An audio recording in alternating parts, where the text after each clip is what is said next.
नमस्कार, बहुत स्वागत है आपका न्यूज 18 के डिजिटल प्लेटफॉर्म पर। क्या सोना और चांदी खरीदने का सही समय यही है? क्या आज कल परसों नरसों में आप सोना और चांदी खरीद पाएंगे? ईरान जंग शुरू होने से एक दिन पहले यानी 27 फरवरी को भारत में 10 ग्राम सोना 1,60,000 रुपए तक का था। जंग खत्म होने के एक दिन बाद यानी 19 जून को कीमत 1,45,000 पर 10 ग्राम चला गया, यानी करीब 10% की गिरावट। अंतर्राष्ट्रीय बाजार में तो इस दौरान 20% गिरावट हुई है। अब अमेरिकी बैंकिंग संस्थान जेपी मॉर्गन का अनुमान यह है कि 2026 के अंत तक सोने के दाम 40% तक बढ़ जाएंगे। जी हां, आखिर ईरान जंग के दौरान सोने के दाम क्यों घटे और अब कीमत बढ़ने का अनुमान क्यों लगाया जा रहा है, और अभी सोना खरीदना कितना ठीक रहने वाला है और कितना नहीं, जानेंगे आज के इस वीडियो में। सबसे पहला सवाल तो यही कि ईरान जंग के दौरान सोने की कीमत क्यों घटी है। सोना सुरक्षित निवेश माना जाता है। जंग की सुगबुगाहट भी हो तो निवेशक सोने का रुख करने लगते हैं। डिमांड बढ़ने से सोने की कीमतें भी बढ़ने लगती हैं। इस ट्रेंड से उलट ईरान जंग के दौरान सोने की कीमतें घटी। इसकी 3 प्रमुख वजह है। डॉलर की मजबूती के चलते सोने की खरीद घटी है। सोने की कीमत डॉलर में तय होती है, इसीलिए जब डॉलर मजबूत होता है तो सोना खरीदना महंगा होता है और इससे सोने की मांग घट जाती है। ईरान जंग शुरू होने के बाद डॉलर इंडेक्स करीब 3% तक बढ़ा। इससे लोगों ने डॉलर छोड़ सोने में निवेश से परहेज किया। भारत भी डॉलर के बदले में सोना इंपोर्ट करता है। इंपोर्ट बिल में दूसरे नंबर पर सोने की हिस्सेदारी होती है। डॉलर मजबूत होने के चलते इंपोर्ट बिल बढ़ा, जिसके चलते सोने की डिमांड कम हुई और दाम घट गए। और दूसरी वजह क्या है? पहले से महंगा चल रहा सोना बेचकर प्रॉफिट बुकिंग। 2025 से 2026 की शुरुआत तक सोने के दाम 74% तक बढ़े थे। सोना और चांदी जैसे मेटल्स के रिकॉर्ड हाई पहुंचने के बाद इनके तेजी से क्रैश होने की आशंका होती है। सोने के मुकाबले डॉलर तेजी से मजबूत हुआ। निवेशकों ने अपना प्रॉफिट निकालने के लिए सोना बेचना शुरू कर दिया। इससे सोने के दाम घटने लगे। और एक रिपोर्ट बताती है कि गोल्ड ETF की खरीदारी भी तेजी से कम हुई है। देशों के केंद्रीय बैंक भी सोने की खरीदारी कम कर रहे हैं। ब्रिटेन की प्रोग्रेसिव इकोनॉमिक फोरम के मेंबर जेम्स मिडवे कहते हैं, सोना अब उतना सेफ एसेट नहीं माना जा रहा है जैसा 2 साल पहले था। अब ये सट्टा बेस्ड एसेट बन चुका है। इसीलिए सेंट्रल बैंक और बड़े इन्वेस्टर सोने की अस्थिरता से डरे हुए हैं। एक तीसरी बड़ी बात क्या है? सोना महंगा होने से घरेलू डिमांड घटी है। बड़े खरीदार भी अब सोना कम खरीद रहे हैं क्योंकि देश में पहले से सोने का पर्याप्त स्टॉक मौजूद है। दिसंबर 2025 में देश में 4.13 अरब डॉलर का सोना इंपोर्ट हुआ, जबकि जनवरी 2026 तक बढ़कर 12.07 अरब डॉलर हो गया था। India bullions and jewellers association के अध्यक्ष का कहना है कि सोने की घरेलू मांग कम है, जबकि ज्वेलर्स के पास छूट पर सोना मिलने के चलते पहले से सोने का पर्याप्त स्टॉक है, इसलिए अब वो और ज्यादा स्टॉक नहीं लेना चाहते। सवाल क्या है अब दूसरा? अगले 6 महीने में सोना कितना महंगा हो सकता है? 19 जून को अंतर्राष्ट्रीय बाजार में सोने के दाम $4,170 प्रति औंस है। वित्तीय संस्थानों और बैंकों के मुताबिक अगले 6 महीने में इसकी कीमतें 20% से 40% तक बढ़ सकती हैं। अनुमान ये लगाया जा रहा है। कुछ रिसर्च ये बताते हैं कि $6,000 प्रति औंस यानी 40% से ज्यादा महंगा होने का अनुमान है। जर्मनी का डॉयचे बैंक $6,000 प्रति ounce, America based investment bank Goldman सैक्स की बात करें अगर तो ये $5,400 प्रति औंस है।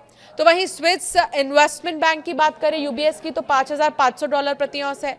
अमेरिका का सिटी बैंक की अगर बात करें तो $5,000 प्रति औंस है। तो कुल मिलाकर जेपी मॉर्गन ने यह भी बताया कि 2027 के आखिर तक कीमत $6,300 तक पहुंच सकती है। अगर सोना 20% तक भी बढ़ा तो भारत में 10 ग्राम सोने की कीमत 1,74,000 रुपए हो जाएगी, जो अभी 1,45,000 है प्रति 10 ग्राम। 30% तक भी बढ़ता है तो 1,88,000, और अगर 40% तक बढ़ा 2 लाख के पार सोना प्रति 10 ग्राम। अब सवाल यह है कि सोने की कीमतें बढ़ने का अनुमान क्यों लगाया जा रहा है? सोने के दाम बढ़ने से सबसे बड़ी वजह है सेंट्रल बैंक की खरीदारी। दरअसल 2022 में जब रूस यूक्रेन युद्ध शुरू हुआ तो अमेरिका ने यूरोपीय दोस्तों के साथ मिलकर रूस के 300 बिलियन डॉलर के फॉरेन रिजर्व पर रोक लगा दी थी। माना जाने लगा कि अमेरिका अपनी करेंसी को हथियार की तरह इस्तेमाल कर सकता है। इसके बाद से दुनिया भर के देशों में डॉलर के प्रति भरोसा कम होने लगा और वो अपना फॉरेन रिजर्व दूसरी करेंसी और खासकर सोने में जमा करने लगे। इस वजह से सोने की डिमांड बढ़ने लगी और कीमतें भी। वर्ल्ड गोल्ड काउंसिल के मुताबिक 2025 और 26 में दुनिया भर के केंद्रीय बैंकों ने कुल 900 टन से ज्यादा सोना खरीदा, जो ज्यादा खरीद का लगातार चौथा साल है। 2026 की पहली तिमाही में बैंकों ने कागज पर 16 टन खरीद दिखाई। जेपी मॉर्गन का मानना है कि असली खरीदारी कहीं ज्यादा हुई है। वर्ल्ड गोल्ड काउंसिल 244 टन खरीद का डेटा दे रहा है। सोने की इस खरीद में सबसे आगे है चीन। पीपल्स बैंक ऑफ चाइना फरवरी 2026 तक हर महीने 1 टन सोना खरीद रहा था। मार्च में उसने 5 टन और अप्रैल में 8 टन सोना खरीदा। अब ग्वाटेमाला, इंडोनेशिया, मलेशिया जैसे देशों के सेंट्रल बैंक ने भी सोना खरीदना शुरू किया। इसी वजह से जेपी मॉर्गन के अनुमान के हिसाब से अब सोने की कीमतें बढ़ सकती हैं। इसके अलावा वो 4 फैक्टर अब भी मौजूद हैं जो पिछले कुछ सालों में सोने की डिमांड बढ़ा रहे थे। वो 4 फैक्टर क्या है? महंगाई का डर। जब महंगाई बढ़ती है तो पैसों की कीमत घटने लगती है। ऐसे में निवेशक अपनी संपत्ति की असली कीमत बचाने के लिए सोना खरीदते हैं। पैसों की खरीदने की ताकत में कमी, करेंसी की वैल्यू लगातार कम होते रहती है। मसलन पिछले साल 100 रुपए की जितनी कीमत थी उतनी आज नहीं है, जबकि सोना स्टोर करने से उसकी वैल्यू बरकरार रहती है और बढ़ भी जाती है। अमेरिका की बढ़ती फाइनेंशियल मुसीबत है। अमेरिका का सरकारी कर्ज लगातार नए रिकॉर्ड बना रहा है और बजट घाटा भी बढ़ा है। भविष्य में इससे डॉलर पर दबाव पड़ सकता है, इसलिए वो सोने की तरफ रुख कर सकते हैं। दुनिया में बढ़ती अस्थिरता, युद्ध, प्रतिबंध, व्यापारिक टकराव और देशों के बीच बढ़ती होड़ दुनिया में अनिश्चितता बढ़ाते हैं। ऐसे में शेयरों, जोखिम वाले निवेश की बजाय लोग सोने में पैसा लगाते हैं। अब लास्ट सवाल यह है कि तो क्या अब सोना और चांदी खरीदना सही होगा, हाँ या ना?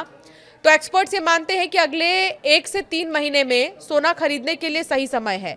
शेयर बाजार, गोल्ड और कमोडिटीज वगैरह से जुड़ी एनालिसिस देने वाली फर्म केडिया एडवाइजरी के डायरेक्टर ये बताते हैं कि अमेरिका के फेडरल रिजर्व ने 17 जून संकेत दिए कि आगे ब्याज दरें बढ़ सकती हैं। ऐसे में सोने के बजाय डॉलर और बॉन्ड्स में ज़्यादा इन्वेस्टमेंट होता है। इसके चलते सोने के दाम अभी कुछ गिर सकते हैं। हालांकि लॉन्ग टर्म में सोने के दाम बढ़ेंगे। अगर सोना खरीदना है तो अब से 1 से 3 महीने के अंदर ही खरीदना ठीक रहेगा। अब चांदी की कीमतों का क्या हाल है ये भी सुन लीजिए।